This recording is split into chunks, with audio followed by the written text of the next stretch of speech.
Is Tuesday, April the 1st. This is Puck Time. We are live on WagerTalk TV. Guys, we've got three good games to break down, and the wild card race is absolutely heating up in the Eastern Conference. However, in the Western Conference, it's practically solidified.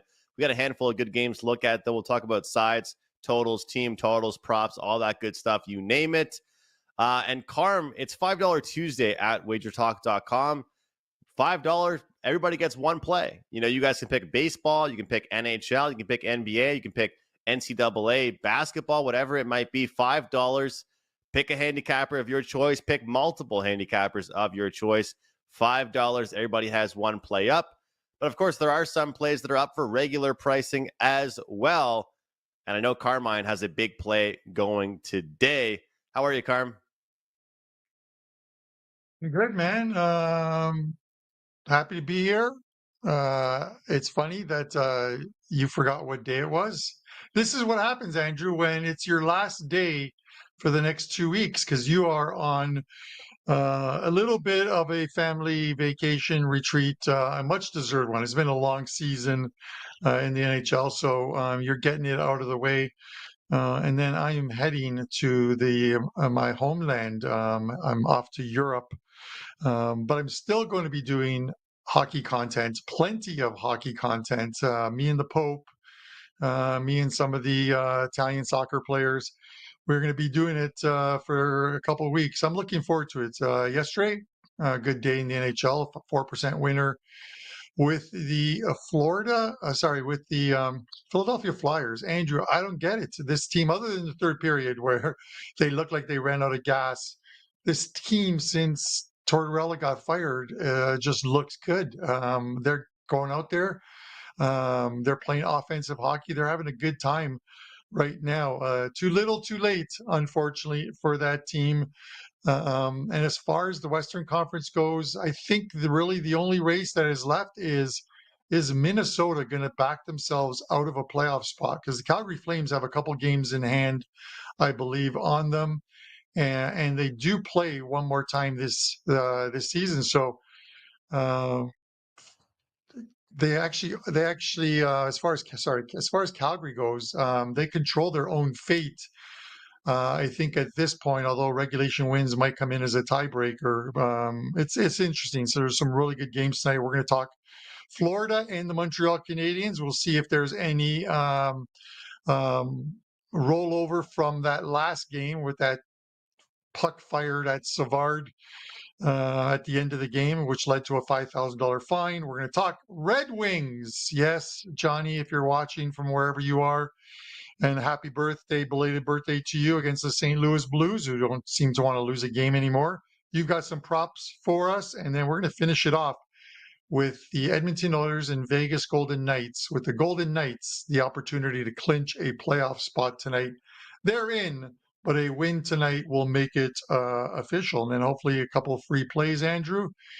But with that said, it's $5 Tuesdays at Wager Talk Customer Appreciation. My play is going to be up shortly. I do have a 5% play, though, up for tonight, and a couple soccer plays as well, too, as domestic league action returns to the UK with some Premier League games in midweek. So I'm looking forward to a busy week ahead, Andrew.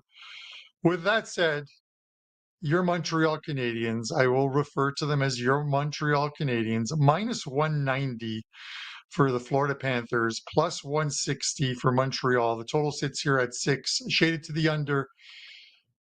Montreal has not lost to Florida yet this season, Andrew, and Florida has a big game tomorrow. 3 points back of the Toronto Maple Leafs for the top spot in the Atlantic Division.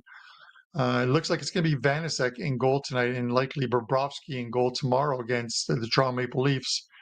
How are you playing this one? Well, there's going to be a lot of physicality, Carm, and a lot of times I do worry about penalties leading to goals. I also think it's an interesting decision that, both teams are going to go with the exact same goalie, which also, teams have the book on them. They have film. But similar to what I said a couple of days ago, or I guess yesterday in some of these games, where you've got a team that just played a team, they're familiar with their opponent, right? And we could say that there's going to be a lot of goals. There's maybe going to be only a couple, whatever it might be. But we saw yesterday, I think every single game went under, including both the games that were the second part of the home and home, or second part of the revenge game. And so even though this previous game landed on 6, so it didn't fly over, it might have been a push or what have you. I'm going to go with the under in this game. And I think that this is going to be a game that we see huge emphasis on defensive hockey. I would see if penalties don't get in the way and we don't see a ton of power play goals, we see the Montreal Canadiens not only get a boost at home offensively, but I find they get a boost at home defensively from their home crowd. If you look at some of the advanced metrics for the past few weeks in March, this Florida Panthers team was the second best team as far as expected goals against in the entire league. And so when I look at kind of how they performed and the chances they were giving up, the goals they were giving up, they were doing a hell of a job on protecting their own side of the ice. And I think that as much as we peg Florida to be a great team, the defending Stanley Cup champions, a team that has so much talent all over the ice, I feel like people forget that they can certainly be a good defensive team as well. So when I look at this game being 5.5, I think I look towards the under here. If you can find a 6, of course, they're out there. I would take the under. I have this one pegged as a defensive game. Unfortunately, I am a bit worried as a Canadiens fan that this team only gets up for the games against the good teams. I mean, how can this team look better against Florida than they do against the Islanders or against the Philadelphia Flyers? It seems like if strength of schedule, Carm, we always talk about it down the stretch. I was listening to a Habs podcast last night, and these guys were making me laugh because they pretty much said, guys, how can we look at strength of schedule for the remaining games when this team picks and chooses when they want to be a better team? They played the best game of their road trip against Florida. And most people would probably argue that out of St. Louis, out of New York Islanders, out of Philadelphia Flyers, out of these teams, the Florida Panthers are probably the best team out of that. Last thing I'll say, Carm, is that this Montreal Canadiens team has struggled to play in the first game back at home after a road trip. Typically, it's been that second game after the road trip where they've had a lot of their success, but they have been a lot better at home lately. I'm staying away from the side. To be honest, I would sort of lean towards the Florida side. I'm going to be a homer and just watch as a fan, but I think the under is a good bet tonight. You're such a homer. No, listen, there's nothing wrong with they've done nothing wrong against Florida thus far this season, beating them each and every time, and it's a big game for them. I'm just wondering if there's any ill will that's going to carry over from that game that they played just a few days ago in Florida. With I think the ruling in general, Andrew, is a dumb one. The game was not over. There was still a few seconds left on the clock. The guy shoots it down the ice. It obviously was shot in the direction of the net and the player, and they fine him $5,000. I get it if it's after the game is over or after the final buzzer, but come on, man. It's a little weak sauce for me to fine the guy $5,000 for that. But we'll see if there's any ill will because they got into it at the end of the game, and sometimes this carries over into the next game. And if it does carry over and we see some penalties in this game, we're going to see power plays. And if we see power plays, these two teams both have some good units. Patrick Laine finding his spot in that circle seems to be scoring goals, and Florida can score. So it's one of the reasons why I don't want to touch the total in this game, because I just don't know if Montreal just comes out and says, let's forget about that last game. We won it. We need points here. Let's try and get this win here. But it's a huge game for Florida, and they usually step up when it is a big game for them.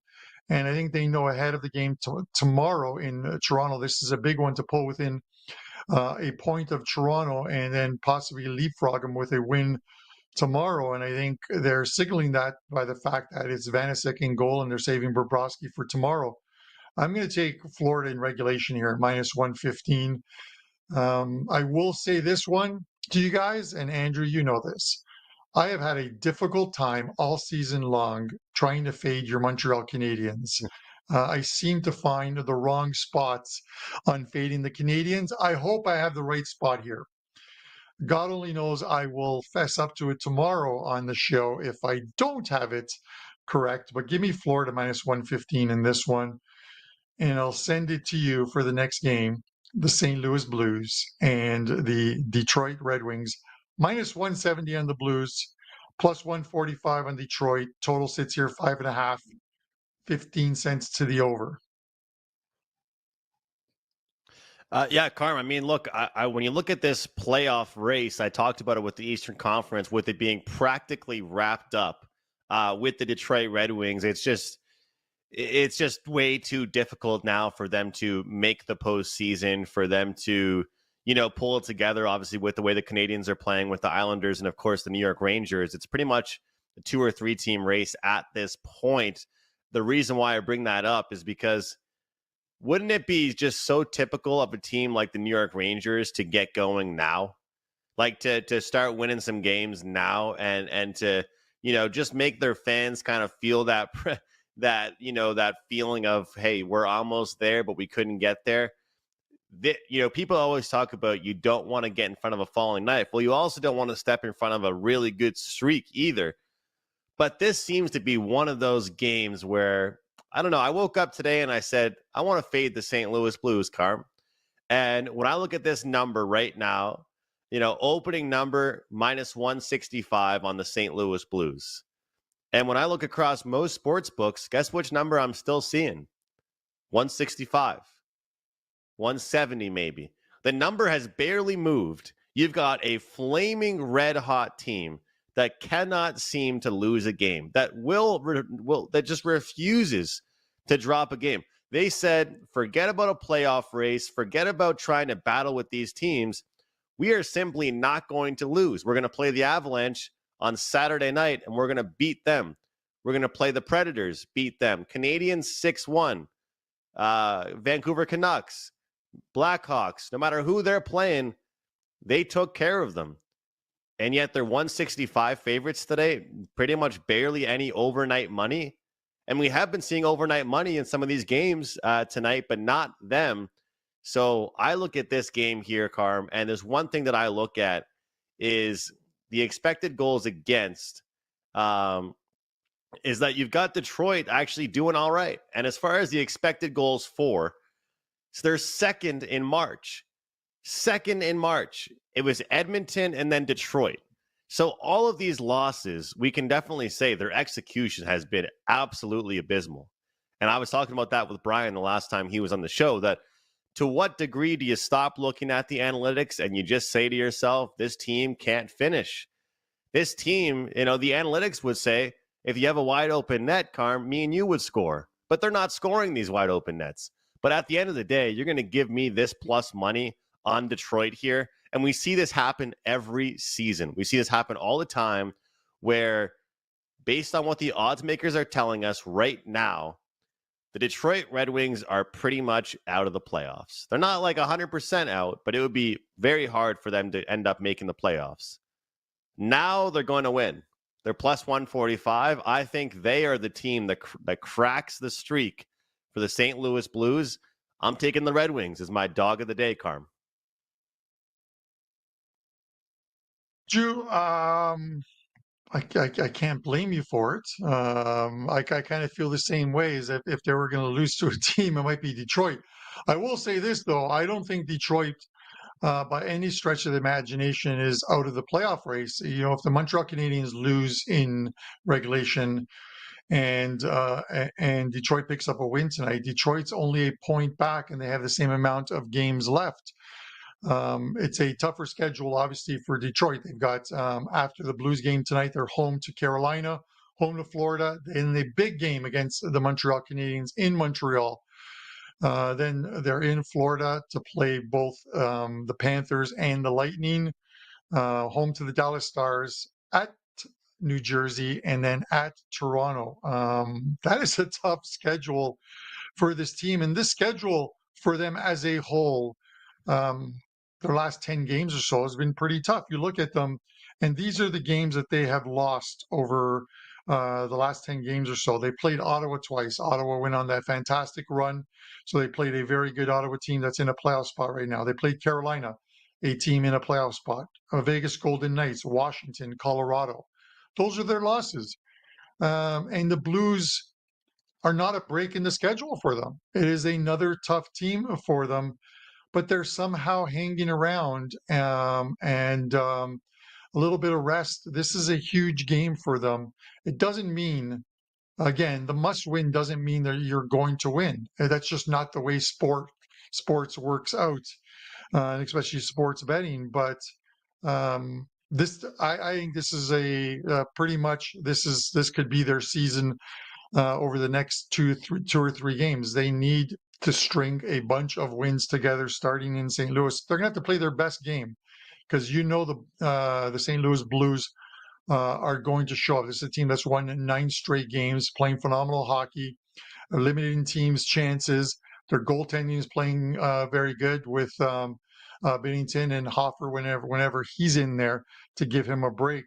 This is a tough one for them. I could lean a little bit to the over in this one because I think Detroit is not going to win a low-scoring battle with the St. Louis Blues. If they're going to win one, it's going to be one of those 4-3 type games. So I'd probably lean a little bit to the over. And while it won't make my card, I will be cheering for Detroit. I wouldn't say they're a big live dog. I think they're a small live dog. They've got a shot tonight in this one. Andrew, any thoughts before we hit your prop segment? No, I agree. Like I said, I'm with you on that. And I think that you talk about the scheduling, it would be very hard, Carm, for them to crack it. But what better way to start a kind of a run for them would be to win as underdogs like this, right? You need to win as underdogs in spots like this. There's no more of them winning only when they're a pick 'em price, right? This is going to be, you want to have a shot. You want to kind of make the games interesting down the stretch. You got to win as big size dogs, like plus 145. So I wouldn't talk anybody out of this one at all. And I think this one's going to be super tight. Carm, It's before we funny go because to one of the guys in our go ahead, live go ahead. chat mentioned, you know what I mean, and it makes sense to me. Honestly, it makes sense. It's the game you least expect the team to lose is the ones that they lose. And someone mentioned they play the Pittsburgh Penguins, I think on Thursday. We've seen it all year long. The NHL can be and will be unpredictable. We see it with the Toronto Maple Leafs sometimes, and I mentioned them not because I'm poking fun of the manager, but we mentioned it seems like year in and year out they play to the level of the team that they're playing. You know what I mean? Like they went to San Jose and they drop a game in a shootout there to San Jose, a game in which they came back, scored a couple late ones to force OT, and then lose. Those are games in which good teams are supposed to be picking up points. You look at Colorado. You know, Chicago comes to town and beats them earlier this season as a big dog. So we're going to see it to close out the final 2 weeks of the season. We're going to see some of these ones where people think it's just automatic. Oh, minus 220, minus 240. Yeah, they're going to win. Let me just add that as the final leg of this 18-leg parlay that I have, and that's the one that goes down in flames. So the NHL, the unpredictability of it sometimes, Andrew, and that's why we love it. It is on any given day. It's like on any given Sunday, that movie. Anything can happen. With that said, give us some props that are sure to win here. Yeah, it's like that. You got a lock. This is a lock. That's what this is. These are going to be locks for everybody. We don't want to throw around the L word, that's for sure. But yeah, a couple to look at, Carm. The first one is going to be one that, of course, I'm going to have my eye on this game, and I hope this guy doesn't score. But I do think he's going to go over his shots on goal. I got an over 2.5 shots on goal prop for you. For a guy that, I mean, good luck pronouncing this or spelling this guy's name, but Samoskevich Samoskevich from the Florida Panthers over 2.5 shots on goal is plus 140. The Montreal Canadiens are 31st in the league in shots on goal versus right wingers. For some reason, they give up shots on goal against right wingers. And the best part about the fact that the Montreal Canadiens and Florida Panthers are playing second game in a row, we get to look at some of these player props that might not have hit the previous game, but probably deserved a better fate. This guy had 7 shot attempts, Carm, on Sunday, and it only resulted in 1 shot on goal. He had 7 shot attempts. 6 either missed the net or they got blocked. So 7 shot attempts makes me believe this number, 31st against right wingers, is pretty accurate for the Canadiens. I think Samoskevich goes over 2.5 shots on goal, plus 140 is a pretty darn good number to look at as well. The next one I want to look at, of course, we're going to keep going with these Columbus Blue Jacket props because, man, they just keep putting goals on the board. We're going to go with Sean Monahan to record an assist at even money plus 100 versus Nashville. Second half of back-to-back for Nashville. They just don't look very good right now. They rank 28th in the league in assists against top-line centermen. And right now, Sean Monahan's in, I believe, his 4th game back with the Columbus Blue Jackets, and he's played a huge part of that team.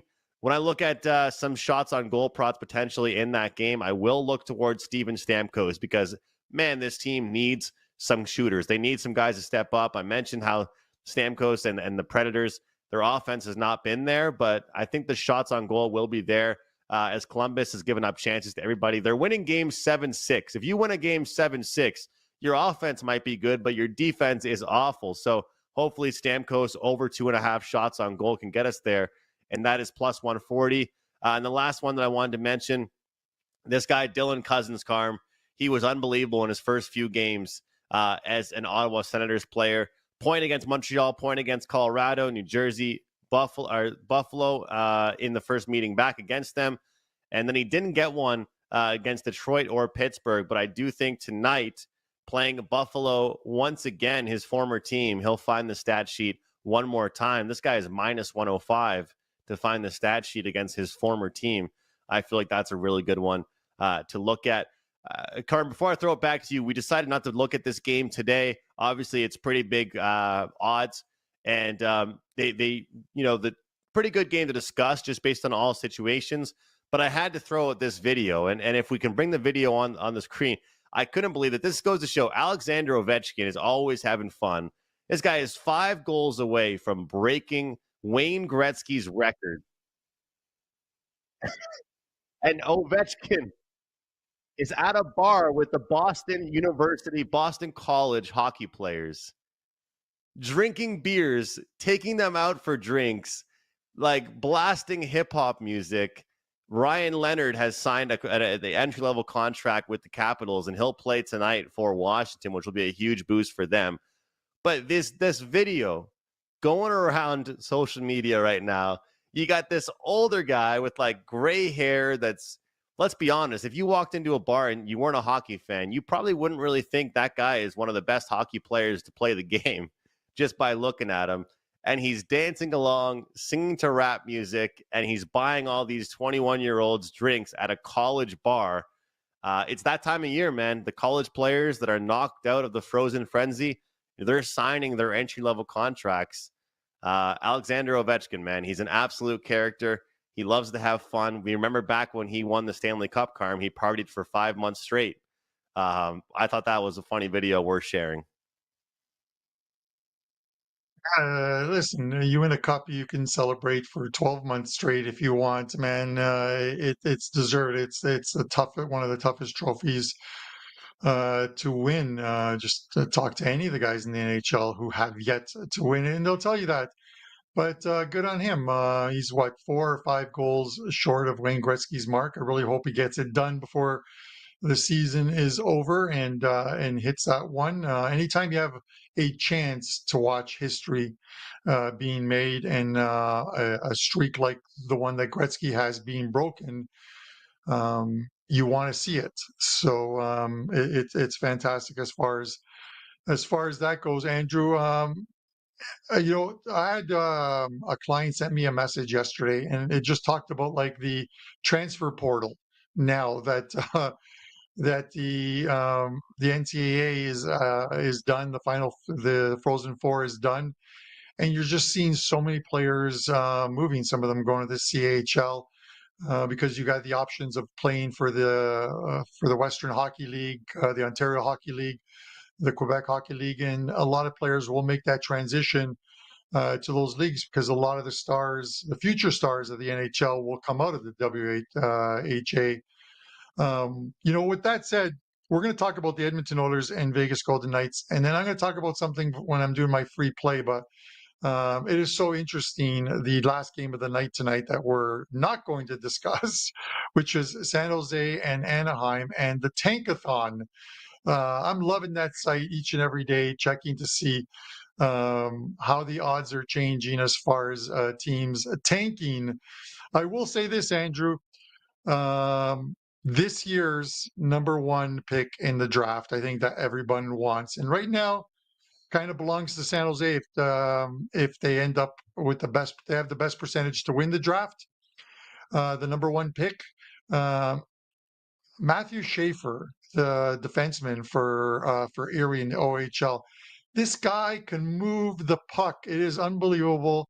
It is very hard to get an NHL defenseman or a defenseman, a rookie who can move the puck and be part of the play. You got someone similar to that in Montreal, Lane Hudson, who's putting up some fantastic numbers and is likely going to win the Calder as the rookie of the year. But with that said, it's the Tankathon. I'm going to give you a play on the Tankathon later on, Andrew. But let's talk Vegas Golden Knights and Edmonton Oilers. And everyone already knows what my play is here. So let me just get it out of the way. The Vegas Golden Knights, their last 16 wins at home on home ice, their last 16 wins, they have covered the puck line. They are 16-0 to the puck line at home. They're -1.5 plus 155 tonight to cover the puck line tonight against Edmonton Oilers team that is missing Connor McDavid. Draisaitl's back. It looks like it's going to be Picard in net because Skinner was injured and doesn't look like he's going to be there tonight for them. So I'm going to take Vegas -1.5 plus 155. They clinch a playoff spot with a win tonight.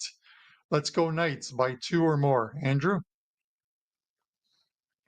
I love it, Carm. I mean, look, you have profited so much on this. You are playing with house money, and you're going to keep cashing those tickets with this Vegas Golden Knights team playing at T-Mobile Arena.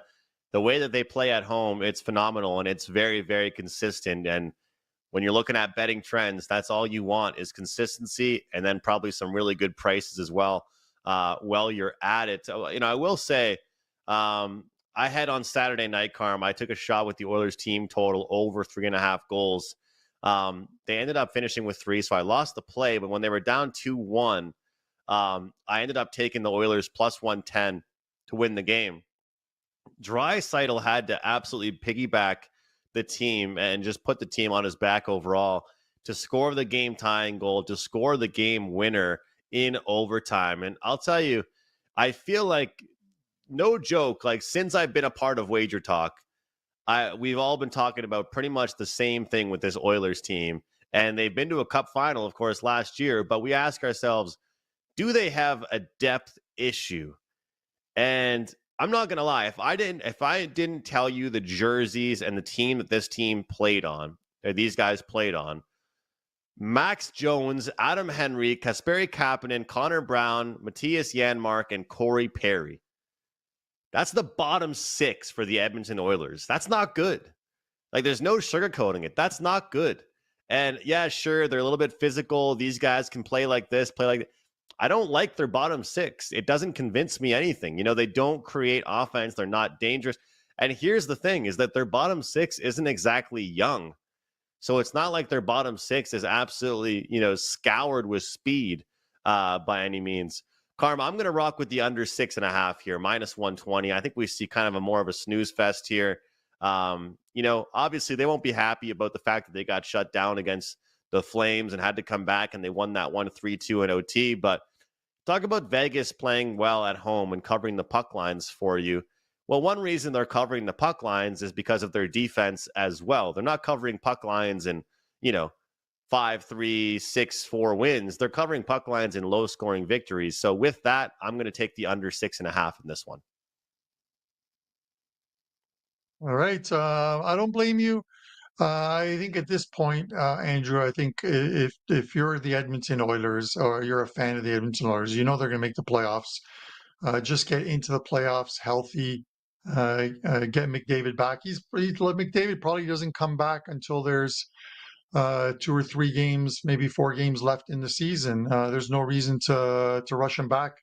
I think at this point, you want a healthy team. Same thing goes with Skinner as well too. If he's not completely healthy and ready to go after that bit of a collision last time out, then you don't put him in net.